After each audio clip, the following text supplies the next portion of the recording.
ఎప్పటి నుంచి ఉంటున్నారు మేము ఇక్కడ? 2012 నుంచి ఉంటున్నాం అండి ఇక్కడ. ఇప్పుడు వచ్చి ఇది మీ బిల్డింగ్ అంతా కూలగొడతాం తీసుకుంటామంటారు మరి గవర్నమెంట్. అసలు అంటే ఇప్పుడు మనం కట్టుకుని ఇల్లు కూలగొడుతుంటే మనకి ఎక్కడో జరుగుతుంటేనే మనకు చాలా బాధ అనిపిస్తుంది. అట్లాంటిది మనం ఉన్న చోట అట్లా జరుగుతుందంటే ఇంకా బాధగా ఉంటుంది. కానీ ఇక్కడ పడగొట్టాల్సినటువంటి అవసరం ఏమీ లేదు.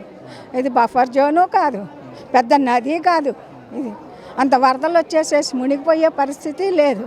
పోనీ గాంధీ సరోవర్ అన్నారు, అది కట్టడానికి కూడా ఇదేం అడ్డం రాదు.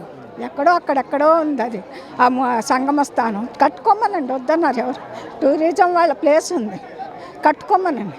ఇంతమంది జనాలు ఏదో సమాధుల మీద వాళ్ళు చేస్తామంటే ఇంతమందిని కూల్చేసేసి వాళ్ళు పాడే ఆనందం ఏంటి నాకు అర్థం అవ్వట్లేదు. ఇంతమంది జనం ఉన్నారు ఇక్కడ. ఇంత పేదల్ని కొట్టి ఏదో కాకుల్ని గట్టి గద్దలకేసినట్టు వ్యవహారం ఉంది ఇదంతా చూస్తూ ఉంటే. ఇక్కడేమి మేమేం అడ్డం లేము, ఇటు ట్రాఫిక్కి కానీ లేకపోతే ఇక్కడ నీళ్లు వెళ్ళే ప్రవాహానికి కానీ మా బిల్డింగ్ ఏం అడ్డం లేదు. అలాంటప్పుడు ఇక్కడ ఇది పడగొట్టవలసినటువంటి అవసరం ఏముంది? నాకైతే ఇదంతా వాణిజ్యపరంగా చేసే పనేమో అనిపిస్తుంది. ఇక్కడ కట్టేసేసి కూల్చేసేసి 100 అంతస్తులు వేసేసి కోట్లు ఎకరానికి కొని, మాదేం పెద్ద 100 ఎకరాలు భూమి కూడా కాదు, 10 ఎకరాలు మాది మొత్తం కలిపితే. అందులో 2.5 ఎకరాలు బఫర్లో ఉందంటున్నా. అది కూడా మేము ఓపెన్ ప్లేస్ బోల్డ్ వదిలేసాం ఈ పార్ట్కి. ఇక ఇదంతా గ్రీనరీ ఉంది. నువ్వు ఇంతకన్నా డెవలప్ చేస్తావా? ఈ 2.5 ఎకరాలు తీసుకొని మా ప్లేస్ ఇది, ఇంతకన్నా మేము చేసేది ఏముంది? మా ఇల్లు కూలగొట్టవలసిన అవసరం ఏంటి? ఇంత చిన్న చితక పిల్లలు పెద్దలు ఇంతమంది ఉన్నారు ఇక్కడ. వీళ్ళందరినీ వెళ్ళగొట్టేసి వీళ్ళు ఎక్కడికి వెళ్ళాలి? పెద్దవాళ్ళు ఉన్నారు వీళ్ళంతా. అందరికీ మీకున్నట్టు లక్షలు కోట్లు ఇళ్ళు వాకిళ్ళు ఉన్నవాళ్ళు లేరు ఎవరు ఇక్కడ. కష్టపడి ఈ స్థలం కొన్నప్పుడు కూడా దీనికి ఈసీ ఉందా లేదా, పర్మిషన్ ఉందా లేదా 100 సార్లు చూసుకొని కొనుక్కున్నారు పిల్లలు. అలాంటి ఇల్లు పడగొట్టేస్తే మేము కూడా మాకున్నది అప్పో చేసి మార్జిన్ మనీ కట్టుకోరంటే కట్టుకొని వాళ్ళు ఇల్లు కొనుక్కున్నారు. ఇప్పుడు మేము ఎక్కడికి పోవాలి? ఆ పిల్లలు ఎక్కడికి వెళ్ళాలి? మా మనవాళ్ళు ఎక్కడికి వెళ్ళాలి? ఇదంతా అసలు చెయ్యవలసిన పని కాదు, ధర్మం కాదు, న్యాయం కాదు. ఇది ఒక్కటే దృష్టిలో పెట్టుకొని ఏ ప్రభుత్వం ఉన్నా సరే ప్రజలకు న్యాయం జరిగేటట్టు చేయాలి. అంతేగాని కూలగొట్టడం చాలా సులభం ఎవరైనా సరే. దాన్ని నిర్మాణం చేయటం నేర్చుకోమనండి. అది చేసిన రోజు ఏ ప్రభుత్వమైనా 4 కాలాల పాటు నిలబడుతుంది. మేడం, మీకు కంపెన్సేషన్ కూడా ఇస్తామంటున్నారు, మీరు దానికి ఒప్పుకుంటున్నారా? సార్ అసలు ఫస్ట్ ఆఫ్ ఆల్ ఏవో చెప్తున్నారు. మాకు కంపన్సేషన్ ఎందుకు సార్? దేనికి తీసుకోవాలి మేము కంపన్సేషన్? మా బతుకులు మేము బతుకుతున్నాం, మా పైసా కష్టార్జితం పెట్టుకొని ఏదో మేము ఇల్లు కొనుక్కొని ప్రశాంతంగా ఉంటున్నాం. దేనికి కంపన్సేషను? అసలు కూలగొట్టకపోతే ఇవేమి ఇవ్వక్కర్లేదు కదా. మా జీవితాలు కూలగొట్టకపోతే మాకెందుకు? మా జీవితాలకు మీరు ఎంత నష్టపరిహారం ఇస్తారు? మేము ఎంతో కష్టపడ్డాము, అది కొనుక్కున్న టైంలో ఎంతో పైసా కూడబెట్టుకొని ఎన్నో ఆశలు చంపుకొని అక్కడ పెట్టుకున్నాము. ఇప్పుడు ఆ ఆశలన్నిటికీ మీరు ఎంత నష్టపరిహారం చెల్లిస్తారు? ఎంతవరకు వెళ్తుంది? మనుషుల ఆశల్ని చంపేదానికి మీరు ఎంత ఇవ్వగలరు? ఆ పరిహారం ఎంత సరిపోతుంది? మా బతుకులు మమ్మల్ని బతకనివ్వండి. మీరు ఏదో ఎప్పటికప్పుడు రూల్స్ మార్చేసుకుంటూ వెళ్ళిపోతూ జనాలు చిన్న మధ్యతరగతి కుటుంబాల మీద పడుతూ ఎంతవరకు లాభం పొందుతారో నాకైతే అర్థం కావట్లేదు. మా బతుకులు మమ్మల్ని బతకనివ్వండి. మాకు మహిళా ప్రభుత్వం అని చెప్పుకుంటూ గవర్నమెంట్కి వచ్చిన ప్రభుత్వం కూడా ఇప్పుడు మహిళలకు కూడా చాలా ఇబ్బందులు గురి చేస్తుంది. సార్ ఏ ప్రభుత్వం అయినా ప్రతిసారి మహిళా ప్రభుత్వం ఏం కూడా అనట్లేదు, మహిళలకు సపోర్ట్ చేయాలి. కానీ ఎంతవరకు సార్ మధ్యతరగతి ఇళ్ళ మీద పడి ఇలా చేయడం ఎంతవరకు సమంజసమో ప్రభుత్వం కూడా ఆలోచించుకోవాలి.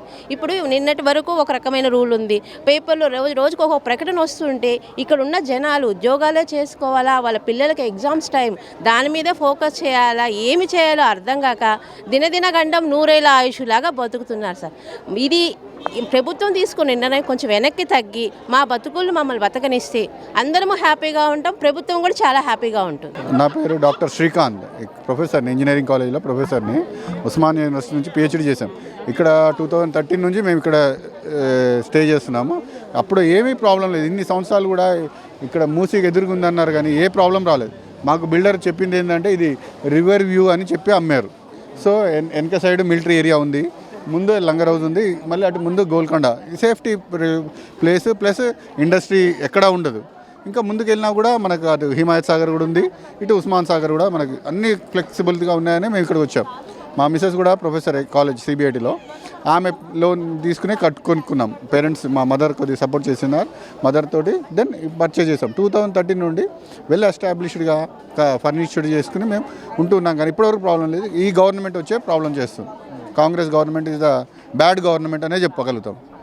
ల్యాండ్ గ్రాబింగ్ ఇది ఏంటంటే మెయిన్ రియల్ ఎస్టేట్ దందా. ఇది పడగొట్టి ఇక్కడ గాంధీ విగ్రహం కట్టేది ఉండదు, మూసి బ్యూటిఫికేషన్ చేసేది ఉండదు. ఇది పడగొట్టి మళ్ళీ దీన్ని మళ్ళీ అపార్ట్మెంట్సే లేపి మళ్ళీ మాకే అమ్ముతాడు. అది రియల్ ఎస్టేట్ దందాగా మేము నమ్ముతున్నాను.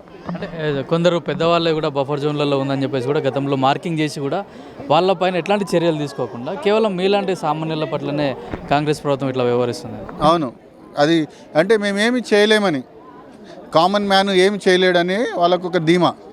ఆయనకు సీఎం అని ఉంది, మాకు సీఎం అనే ఉంది. ఆయన చీఫ్ మినిస్టర్ కావచ్చు, మేము కామన్ మ్యాన్. కానీ మేమందరం తలుచుకుంటే ఆయన గవర్నమెంట్ కూలిపోతుంది తప్పక. 10 సంవత్సరాలు ఏదో బీఆర్ఎస్కి ఇచ్చాం కదా అని బాధపడ్డారు పబ్లిక్. ఇప్పుడు వీళ్ళకి 1 ఇయర్లోనే అర్థమైపోయింది ఈయన మైండ్ సెట్ ఏంటి. అసలు డెవలప్మెంట్ లేదు, ఏమీ లేదు. నిన్నటి దినాన కూడా చూస్తున్నాం కదా, ఖమ్మంలో రాత్రి గులగొడితే పబ్లిక్ ఎక్కడికి వెళ్ళగలుగుతారు? ఇప్పుడు పిల్లలకి మాకు ఇప్పుడు మీ పల్లవి స్కూల్లోనే మా పిల్లలు చదువుతున్నారు. సేఫ్టీ ఇక్కడ రోడ్డు దాటంగానే ఇక్కడికి వస్తారు, అసలు ప్రాబ్లమే లేదు పిల్లలకు కానీ అందరికీ. పెద్దలు వాళ్ళు అదే పలుకుబడితోటే వాళ్ళు దాన్ని నెట్టుకొస్తున్నారు తప్ప మాకు ఏమి చేత కాదని మా వాళ్ళు అనుకుంటున్నారు. మేమందరం అడ్డం పడతాం. మా మీద నుంచే బుల్డోజర్ వెళ్ళాల్సిందే, అంతకుమించి మేమేమి చేయలేము. మళ్ళీ ఇంకోటి కొనుక్కోలేము, ఇంకోటి కట్టుకోలేము. ఇక్కడ మీకు తెలుసు హైదరాబాద్లో ల్యాండ్ దొరకడము కష్టమే. ఇప్పుడు ఇంకా అపార్ట్మెంట్లు కూడా దొరకడం కూడా చాలా కష్టమవుతుంది. ఇప్పుడు ఇక్కడ ఈ ఎఫెక్టే కాదు, ఇంతకుముందు ఇంకా ముందు అటు సార్ డిఫెన్స్ నుంచి వచ్చినారు, డిఫెన్స్ కాలనీ. ఇప్పుడు రిచ్మండ్ విల్లాకి ఇచ్చినారు, ఇటు లంగరోజుని కూడా ఏరియా మ్యాపింగ్ అయింది, ఇటు రామ్దేవ్ కూడా మ్యాపింగ్ అయి ఉంది. అన్నీ కూడా చూసినాం. వాళ్ళని వీళ్ళు లేబర్స్ తక్కువ మిడిల్ క్లాస్ వాళ్ళు వీళ్ళు ఏం చేయలేరని వాళ్ళ ధీమా, అంతే. Thank you. मैं यहाँ से 15 साल से रह रहा हूँ. तेलुगु तो नहीं आता, लेकिन मैं भुवनेश्वर उड़ीसा से आया हूँ. 15 साल से रह रहा हूँ और मेरे लोन है, ठीक है. तो मुझे अभी लोन भी नहीं है और लोन चुकता करना है मुझे. और 6 महीने से मेरे पास जॉब भी नहीं है, रिसेशन हो गया, ले ऑफ हो गया. अभी गवर्नमेंट ने नोटिस डाल दिया कि मैं ये घर बेच नहीं सकता. तो मैं घर बेच नहीं सकता, जो मुझे पैसा भी नहीं मिलेगा तो घर बच्चों को पालूंगा कैसे चलाऊँगा घर. और ऊपर से बोल रहे हो कि 60 डेज में आप घर खाली करो. मैं कहाँ जाऊँगा अपने बच्चों को लेके. तो मेरे ख्याल से आप रेवंत रेड्डी जी को समझना चाहिए कि किसी को घर तोड़ के गांधी बनाना ज़रूरी नहीं है. गांधी खुद अपने घर पे नहीं रह के बाहर रहते थे. अब उनको अपने रख के हमारा घर तोड़ रहे हो तो कोई ये नहीं है. बस उतना ही. डिमांड क्या है? डिमांड क्या है कि हम लोग यहाँ पे घर नहीं छोड़ेंगे, हम यहीं पे रहेंगे. हमको भी रहने दो, गांधी को भी रहने दो. हम यहाँ से बालकनी से गांधी को देखेंगे ताकि वो भी खुश हो, हम भी खुश हो.